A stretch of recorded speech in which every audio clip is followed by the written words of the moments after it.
साथियों आइए आज हम जानते हैं एजिथ्रोमाइसिन के बारे में। साथियों जो एजिथ्रोमाइसिन होती है, क्या होता है, यूज क्या होता है, डोज क्या होता है, सब चीज़ों के बारे में। लेकिन साथियों एजीवेंट जो होता है, एजीवेंट बहुत ही अच्छी कंपनी का, पेटेंट कंपनी का साथियों ये दवा है, बहुत ही अच्छा काम करती है। एरिस्टो कंपनी ने बनाया है साथियों। ये जो है कि बहुत ही अच्छी कंपनी का है, इसको आप यूज करके देखिएगा, बहुत अच्छा काम करती है।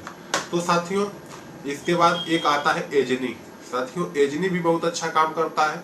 एजनी को भी यानी कि आज मैं 100 mg के बारे में बता रहा हूँ साथियों। एजिथ्रोमाइसिन 100 mg का है, तो एजीवेंट 100 mg और एजनी 100 mg के बारे में।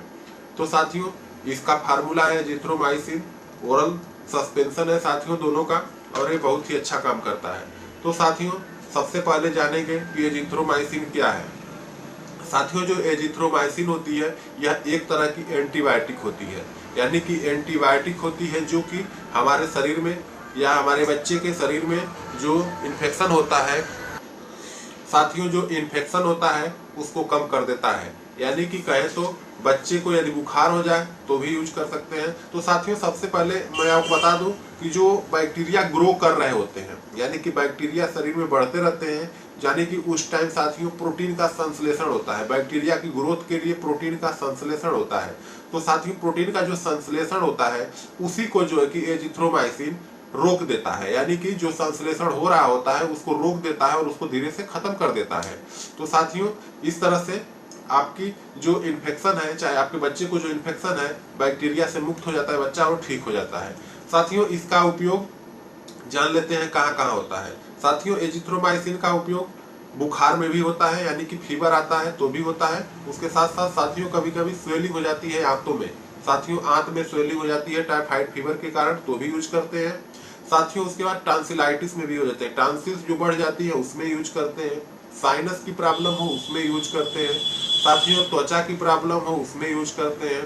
कान की कोई दिक्कत हो, यानी कि कान का इन्फेक्शन हो उसमें यूज करते हैं।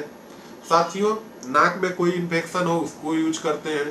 साथियों मेन रूप से गले का जो संक्रमण होता है उसमें यूज करते हैं, यानी कि श्वसन पथ में कहे तो यूज करते हैं। और फेफड़े का इन्फेक्शन, फेफड़े का इन्फेक्शन यानी कि आप समझ लीजिए साथियों कि खांसी से मतलब है, यानी कि जब खांसी हो जाती है तो भी एजिथ्रोमाइसिन देते हैं, बहुत ही अच्छा काम करती है।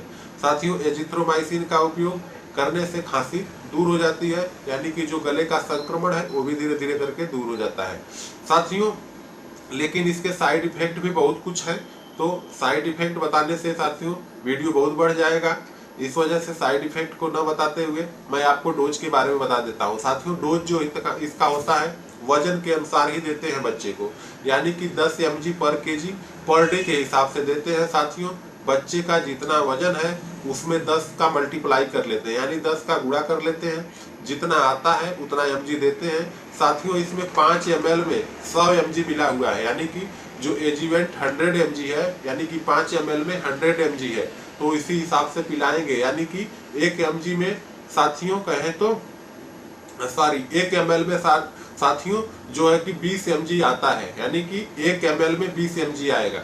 तो बच्चे का वजन, अगर आपके बच्चे का वजन 5 kg है तो फिर आप इसको 2.5 ml पिलाएंगे, यानी 50 mg देना होगा।